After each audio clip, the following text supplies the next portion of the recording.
नमस्कार दोस्तों, जीएसटी में बहुत इंपॉर्टेंट डिसीजन दिया गया है।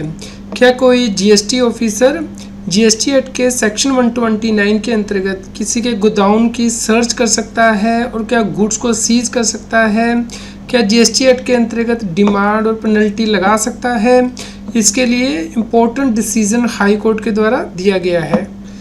दोस्तों, केस के फैक्ट इस प्रकार हैं। टैक्स पेयर की प्रीमिसेस पे सर्च की गई, गोदाउन पे सर्च की गई, गोदाउन की फिजिकल इंस्पेक्शन की गई। इंस्पेक्शन के दौरान ये पता चला कि टैक्स पेयर के पास गुड्स की शॉर्टेज है, यानी कि जो स्टॉक रजिस्टर उसने मेंटेन किया है और जो गोदाउन में गुड्स रखी गई हैं उसमें शॉर्टेज आई, जिसकी वजह से कि जीएसटी ऑफिसर ने डिमांड रेज कर दी और पेनल्टी लगा दी टैक्स पेयर के ऊपर सेक्शन 129 में जीएसटी एक्ट के।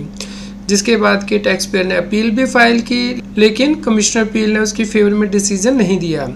जिसके बाद के टैक्स पेयर ने हाई कोर्ट में रिट पिटीशन डाली। हाई कोर्ट का यह कहना था कि सेक्शन 129 को इन्वोक नहीं किया जा सकता है, क्योंकि इस केस में किसी व्हीकल की सर्च नहीं की गई, बल्कि इमूवेबल प्रॉपर्टी यानी कि गोदाउन की सर्च की गई है, जो कि सेक्शन 129 में नहीं की जा सकती है, क्योंकि इस केस में टैक्स पेयर किसी गुड्स की ट्रांसपोर्टेशन नहीं कर रहा था। इस प्रकार जीएसटी ऑफिसर ने अनमाइंडफुली एक्ट किया है, इसलिए उसके अगेंस्ट कार्रवाई करने के भी निर्देश दिए गए हाई कोर्ट के द्वारा।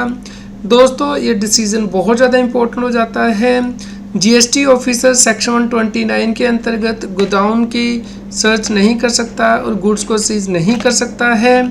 आप इस ऑर्डर को डाउनलोड कर सकते हैं। इसका लिंक इस न्यूज़ की वीडियो डिस्क्रिप्शन में दिया गया है। उम्मीद करते हैं आपके लिए यह न्यूज़ यूज़फुल रही होगी। कृपया लाइक कीजिए और शेयर कीजिए ताकि सभी लोगों तक यह जानकारी पहुंच पाए और वो जीएसटी की कॉम्प्लायंस कर पाए। रेगुलर जीएसटी और टैक्स अपडेट के लिए इस चैनल को सब्सक्राइब करें। आप हमें Telegram app CA Satbir Singh टैक्सिल पे ज्वाइन कर सकते हैं, ताकि आप जीएसटी और इनकम टैक्स के रेगुलर अपडेट अपने मोबाइल पर ही प्राप्त कर सकें।